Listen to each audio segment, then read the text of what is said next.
Et si les mots que tu prononces avaient le pouvoir de changer ta vie? Et si chaque phrase que tu répètes pouvait reprogrammer ton cerveau, influencer ton corps et même créer une nouvelle réalité autour de toi? Aujourd'hui, on va plonger dans le monde des affirmations positives et des mantras. Tu vas découvrir pourquoi ça marche, ce que la science en dit et comment les appliquer dans ton quotidien pour transformer ta vie. Reste bien jusqu'à la fin parce que je vais aussi partager des histoires vraies de personnes qui ont réussi grâce à cette pratique. Peut-être que vous pensez que répéter des phrases positives comme je suis capable ou j'attire l'abondance, c'est trop simple pour être vrai. Et pourtant, derrière ces mots se cache une puissance psychologique, biologique et spirituelle immense. Dans cette vidéo, je vais vous montrer comment les mots agissent sur notre cerveau et notre corps. Comment toutes les grandes religions et traditions spirituelles, l'islam, le christianisme, le judaïsme, le bouddhisme, nous parlent de la puissance du verbe. Des exemples réels de personnes qui ont transformé leur vie grâce aux affirmations. Et à la fin, je vous donnerai des mantras puissants à utiliser chaque jour et je vous inviterai à découvrir mes autres vidéos où j'en partage encore plus. Le pouvoir psychologique et scientifique des affirmations.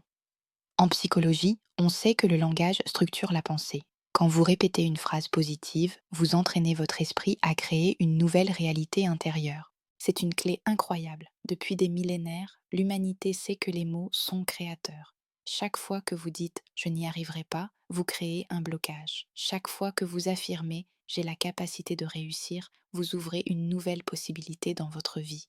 Dans l'islam, la première révélation coranique commence par Lis au nom de ton Seigneur. Sourate Al-Alaq 96, verset 1. Le premier mot révélé est un verbe lié à la parole, à la récitation, à la lecture.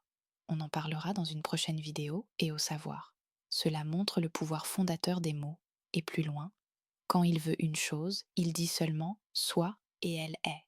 Sourate Yassine, Sourate 36, verset 82. Ici, le Coran affirme clairement que le verbe a une puissance créatrice immédiate. Dans la sourate Ar-Rahman, sourate 55, versets 1 à 4, on lit Le Tout Miséricordieux a enseigné le Coran. Il a créé l'homme, il lui a appris l'expression claire. Ce passage relie directement la création de l'être humain à la faculté de parole. Cela signifie que parler, utiliser des mots, est un don divin lié à notre essence. Le Coran insiste aussi sur la responsabilité de nos paroles. Il ne prononce pas une parole sans avoir auprès de lui un observateur prêt à l'inscrire. Sourate Kaf 50 verset 18. Chaque mot est enregistré, chaque mot compte. Cela rappelle que nos paroles façonnent notre destinée. Enfin, dans Sourate Ibrahim, Sourate 14 verset 24 à 27, n'as-tu pas vu comment Allah propose en parabole une bonne parole, pareille à un bel arbre dont la racine est ferme et dont la ramure s'élance dans le ciel? Il donne à tout instant ses fruits par la grâce de son Seigneur.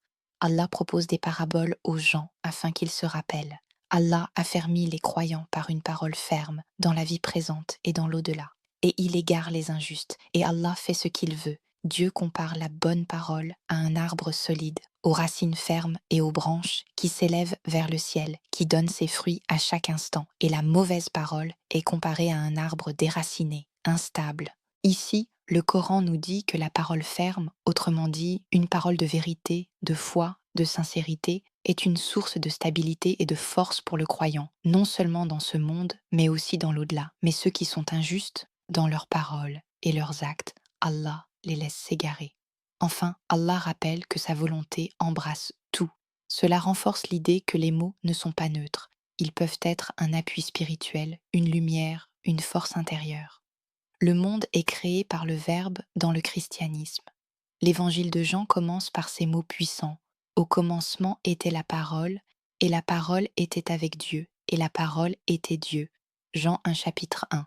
Dans la Bible, christianisme, le livre de la Genèse commence ainsi. Dieu dit que la lumière soit, et la lumière fut. Genèse 1:3. La création du monde se fait par la parole divine. Cela rejoint directement l'idée d'abracadabra. Là encore, le verbe est présenté comme l'essence même de la création. Dans le judaïsme, la tradition kabbalistique enseigne que Dieu a créé le monde à travers les lettres et les mots de l'hébreu sacré. Chaque mot a une vibration qui structure le réel. Un proverbe juif dit d'ailleurs La vie et la mort sont au pouvoir de la langue. Proverbe 18-21. Dans le bouddhisme, les mantras sont au cœur de la pratique spirituelle. Le plus célèbre, Om Mani Padme Hum, est récité pour purifier l'esprit et éveiller la compassion. Dans le bouddhisme, les sons et les mots sont considérés comme des vibrations qui transforment la conscience et créent des états intérieurs d'harmonie. Quelques success stories grâce aux affirmations Jim Carrey, avant de devenir acteur mondialement connu, s'est écrit un chèque de 10 millions de dollars pour service rendu en tant qu'acteur et se le répétait chaque jour. Quelques années plus tard, il signait son premier contrat à 10 millions de dollars. Louise Hay, pionnière des affirmations, a guéri d'un cancer en utilisant le pardon, l'amour de soi et les affirmations positives. Et moi-même, j'ai transformé ma vie en quittant mon environnement difficile pour reconstruire un nouveau chemin ailleurs, en me répétant chaque jour que j'avais la force et la capacité d'y arriver, que j'étais une gagnante et que j'allais gagner invitation pour la suite. Comme vous le voyez, les affirmations ne sont pas de simples phrases, elles sont des clés de transformation profonde. Et ce n'est que le début. Je vais publier d'autres vidéos sur les enseignements de Bruce Lipton, Joe Dispenza, Louise Hay et bien d'autres auteurs qui montrent comment les mots, les pensées et les croyances transforment notre vie. Je partagerai aussi avec vous des mantras puissants à répéter chaque jour et j'ai déjà publié des vidéos à ce sujet que je vous invite à aller voir dès maintenant. Alors si vous voulez continuer ce voyage vers plus de conscience, plus de liberté et plus de pouvoir personnel, abonnez-vous à la chaîne, activez la cloche pour ne rien manquer et dites-moi en commentaire quelles affirmations vous utilisez déjà ou lesquelles vous aimeriez essayer. Rappelez-vous, vos mots sont vos créations. Alors choisissez-les avec soin et créez la vie que vous méritez. Le docteur Joe Dispenza explique que répéter des affirmations modifie les connexions neuronales. Le cerveau reprogramme son câblage interne. Le docteur Bruce Lipton, biologiste cellulaire, a démontré dans la biologie des croyances que nos pensées influencent directement nos cellules via l'épigénétique. Le docteur Bruce Lipton a démontré que l'environnement, y compris nos pensées et émotions, influence l'activité génétique.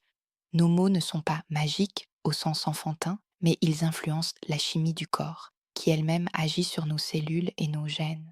Exemple, penser ou dire régulièrement « je guéris » peut stimuler des mécanismes biologiques favorables à la cicatrisation ou au renforcement immunitaire. Le travail de Louise Hay, voir mes vidéos précédentes et confirmé par des psychologues, montre que se parler devant le miroir avec bienveillance augmente l'estime de soi. C'est lié à l'effet d'autoperception. Quand on se voit en train d'affirmer quelque chose de positif, on y croit davantage.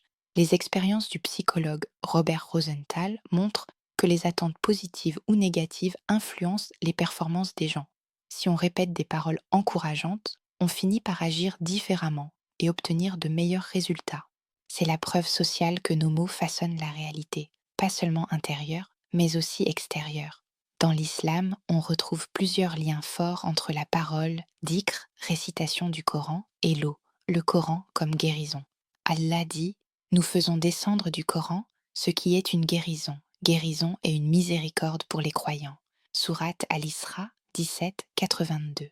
Cela montre que la récitation des versets agit comme une force de guérison.